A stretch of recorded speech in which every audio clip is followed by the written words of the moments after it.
Salut tout le monde, on se retrouve pour la suite du DF Player. Dans une première vidéo, je vous avais expliqué comment utiliser un DF Player, c'était, pour rappel, c'était ça, c'est un petit lecteur MP3 qui accepte une carte SD comme source de données et qui s'alimente en 5 volts. Ensuite, on peut le commander pour qu'il puisse faire toutes les fonctions qu'un lecteur MP3 fait. Dans la première vidéo, on avait vu comment le commander via juste des boutons et des résistances. En fonction des différentes valeurs de résistance, on pouvait activer telle ou telle fonction.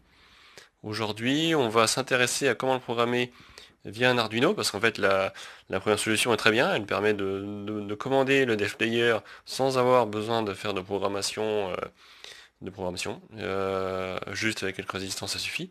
Donc c'est cool, mais ça permet pas d'aller très loin, et puis on peut pas faire plusieurs choses en même temps, etc. Donc là on va voir comment le programmer via un Arduino Uno. On pourra le faire et on le fera bientôt via un ATtiny 85 ou 84, on verra. Ça fonctionne aussi, il n'y a pas de souci. Donc on va faire le montage.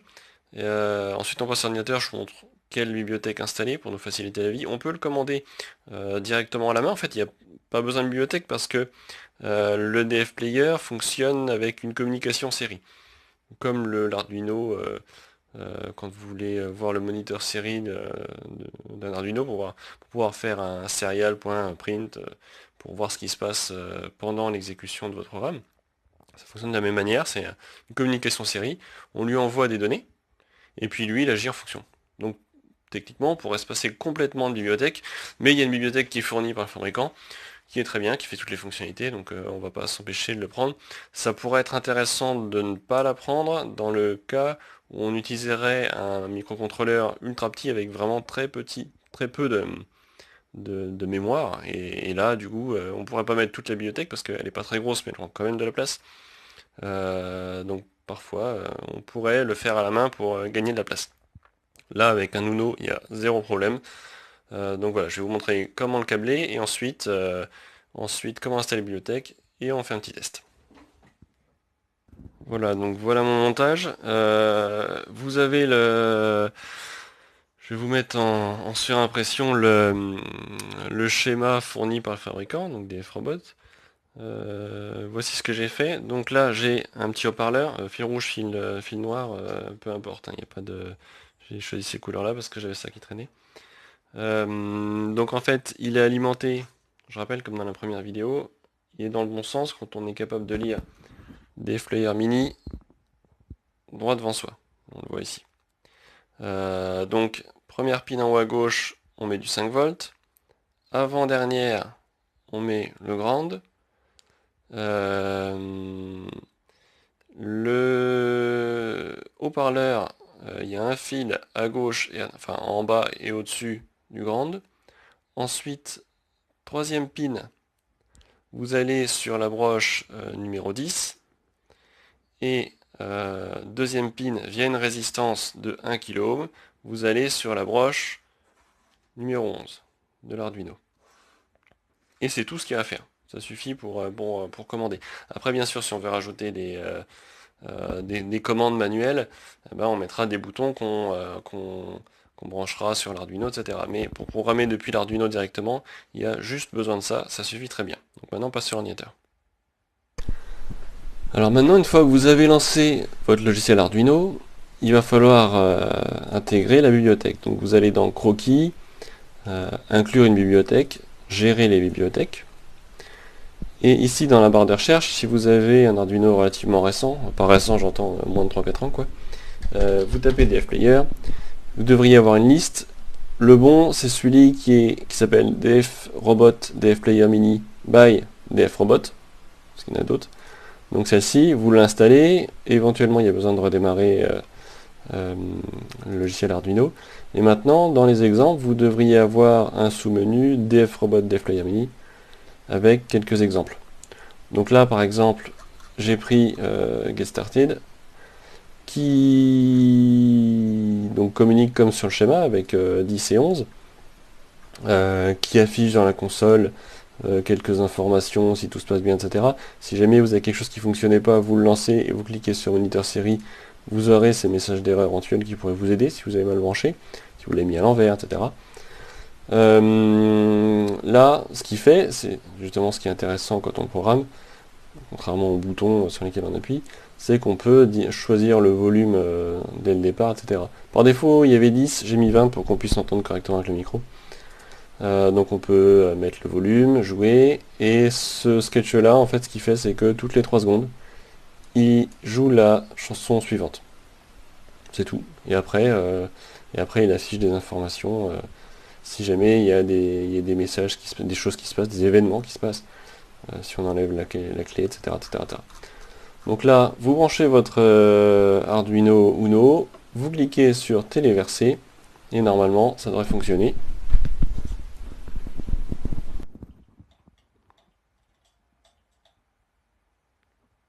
Voilà, toutes les 3 secondes, ça change de chanson.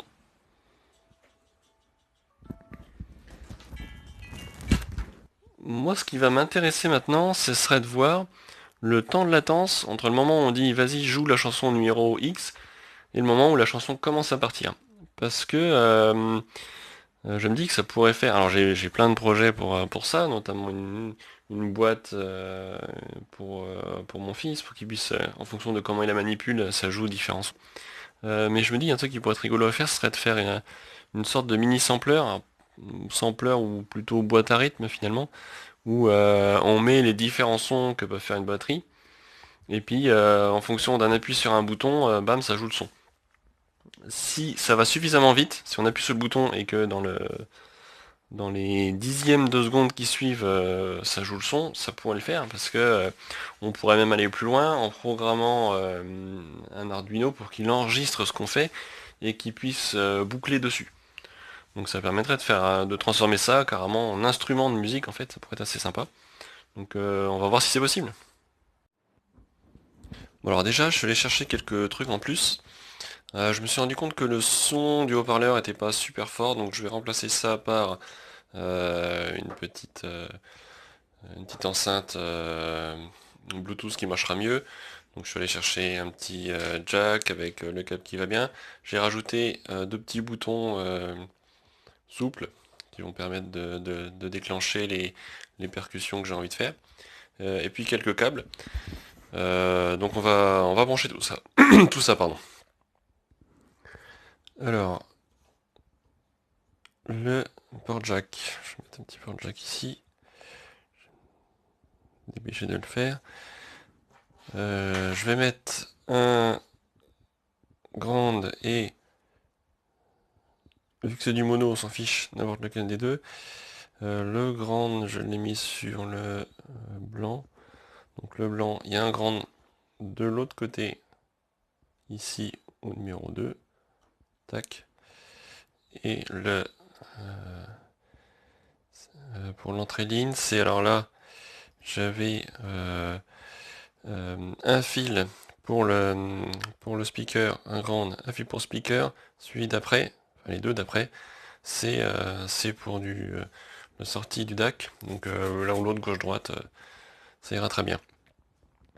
Je branche mon enceinte, et là, le son sera meilleur. Maintenant les boutons. On va relier les 2 boutons ensemble, pour qu'ils soient tous les deux au grand. Je suis en train de cacher les lumières. Voilà. On va les relier ensemble pour qu'ils soient au grand. On va en relier un des deux. Et on va le mettre un grand de l'Arduino. Il doit y en avoir un par là. Ouais, voilà. Ici, donc ils sont tous les deux reliés au grand. Et puis on va prendre, je sais pas, le 7. Un bouton. Et l'autre bouton, on va le relier celui d'après, le 8. Voilà. Donc là, j'ai mis mon haut-parleur sur là pour mieux entendre. J'ai branché un bouton sur le 7 de l'Arduino, pour acheter de l'Arduino, un bouton sur le 8. Et on va tester, on va mettre des sons de percussion, et puis on va essayer de les faire jouer par les boutons, on va voir ce que ça donne. Alors j'ai trouvé deux sons qui me conviennent bien, celui-là et celui-là. Je les ai un tout petit peu trimés pour qu'ils ne prennent pas trop de temps. Je les ai nommés 35 et 36 sur ma carte SD. On peut les nommer comme on veut, le dev player va réussir à lire, seulement si on les nomme avec des numéros. Évidemment, dans le code, ensuite, c'est vachement plus facile à indiquer lequel on veut jouer. On fait play 35 et joue au numéro 35. On va modifier notre code. Alors, on avait ce bout de code-là, on va virer ce qui ne nous intéresse pas, et puis on va remplacer par ce qu'on a envie. Le play par défaut, on ne veut pas. Ce qui est dans le loop, on ne veut pas. Le reste, à la limite, on peut laisser, c'est pas bien grave. Alors, ce qu'on va faire, c'est qu'on va faire un debounce, comme dans beaucoup de montages en fait. C'est-à-dire que quand on appuie sur un bouton, un vrai bouton physique, souvent il va rebondir. Donc ce qu'on veut, c'est pas qu'ils disent play 5 fois de suite, ça va pas le faire. Donc l'idée, c'est d'enregistrer un changement d'état de bouton seulement à partir du moment où l'état de bouton n'a pas changé depuis un certain temps. Donc ça évite les rebonds. À partir du moment où ça arrête de rebondir, le contact est solide, et ça l'est pendant quelques dizaines de millisecondes, là on dit ok, le bouton a changé d'état. En tout cas, l'état est correct. Donc on va enregistrer ça dans un état de bouton, avec un bouton state, last bouton state, pour voir si l'état a changé. Par défaut, on va le mettre à high. Et puis une valeur élevée, donc en signe longue, du last des bounce time, qu'on met à 0. Donc ça, le last des bounce time, ce sera à partir de quand, enfin le moment à partir duquel on aura eu le dernier rebond. Et puis on va faire, c'est quelque chose d'assez bête, normalement on ne fait pas ça, juste un copier-coller pour le deuxième bouton. Normalement on fait pas ça, normalement on va plutôt utiliser des tableaux, mais histoire de simplifier les choses, je vais juste copier-coller en mettant 2 à chaque fois. Ce sera plus simple. Ici on va configurer les pins de connexion, donc en input pull-up. Donc en fait, input ça veut dire c'est en lecture, et puis pull-up on active la résistance de tirage. C'est-à-dire que plutôt, vu qu'on n'a pas mis une résistance physique sur le montage, on va activer une résistance qu'il y a dans l'Arduino lui-même. C'est pas dans la carte de l'Arduino, c'est dans le microcontrôleur. Ce qui fait que si vous utilisez un Atetani 85 tout seul, tout nu, ça fonctionnera aussi, cette astuce. Donc ça veut dire que par défaut, la valeur qu'on lit est à high. Si on appuie sur le bouton, vu que le montage qu'on a fait, le fait d'appuyer sur le bouton met la broche au grande, on va lire un low. Donc si on veut lire un appui sur un bouton, il faut vérifier que un digital read sur l'un ou l'autre donne low. Donc voilà, pin mode, etc. Je suis pas en caps lock. Là, on va lire donc le bouton digital read 7, et on va dire si ce qu'on lit est différent de ce qu'on a lu la dernière fois, alors on change le last des bounce time. Donc si ce qu'on lit est différent de last bouton state, je vais appeler ça bouton state, on dit que le last des bounce time est égal à millis. Millis, ça contient c'est une valeur qui augmente tout le temps, qui contient le temps depuis lequel le microcontrôleur est allumé. Donc la valeur là, c'est au moment où on change, on appuie sur un bouton, donc qui rebondisse, etc. On remet le last des bounce time au moment, donc à la valeur depuis, donc c'est une valeur qui augmente depuis le moment que le microcontrôleur est allumé. On le rajoute. Ce qui veut dire que s'il n'y a plus de rebond, qu'on n'appuie pas sur le bouton, cette valeur-là ne change plus. Donc ce qu'on va mesurer, nous, c'est est-ce que le moment dans lequel on est moins cette valeur-là est supérieur à un certain temps. Comme ça, on considérera que c'est bon, il n'y a plus de rebond, c'est bel et bien un appui. Donc ce qu'on va faire, c'est si, mettre entre deux parenthèses, le temps actuel moins le last debounce time est supérieur à, on va dire 50 millisecondes donc. En gros, plus la valeur est élevée, mieux c'est, mieux on filtre les rebonds.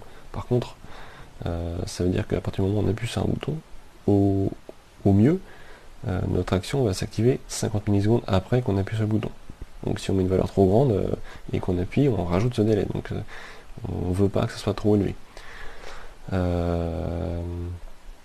Si ce qu'on lit est différent du last bouton state, j'ai appelé last bouton state, donc si l'état du bouton a changé, on met à jour l'état du bouton. Et puis si l'état du bouton est low, donc si on l'a mis à la masse, on considère qu'on a appuyé sur le bouton.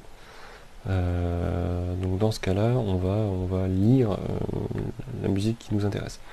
Donc c'était appelé dfplayer, dfplayer, .play, on va jouer le 35.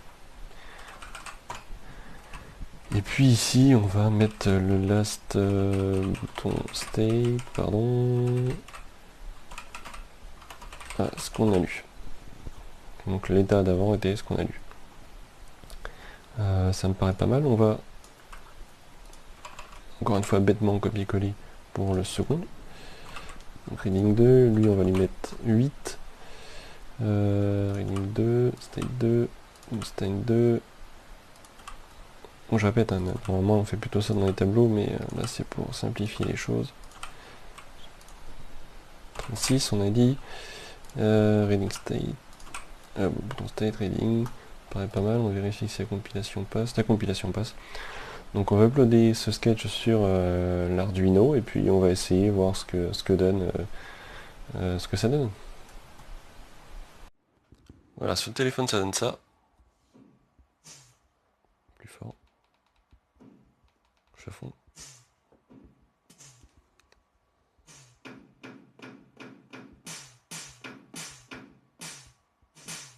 Un petit décalage parfois.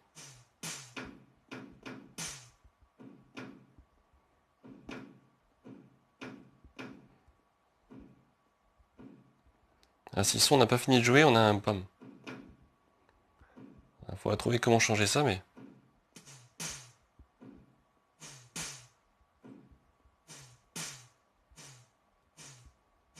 Il faudrait réduire le son.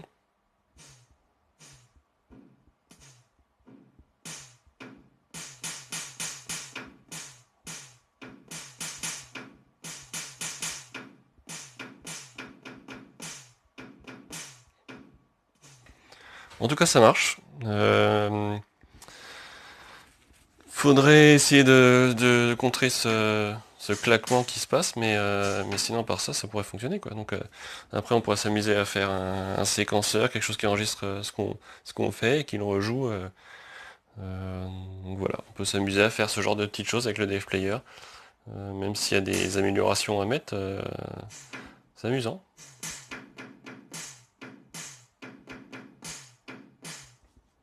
Voilà, c'est tout pour aujourd'hui. Il y aura d'autres vidéos sur le dfplayer, il y a plein de choses que je compte faire avec, mais là on voit déjà comment programmer avec Arduino, comment faire des choses sympas avec.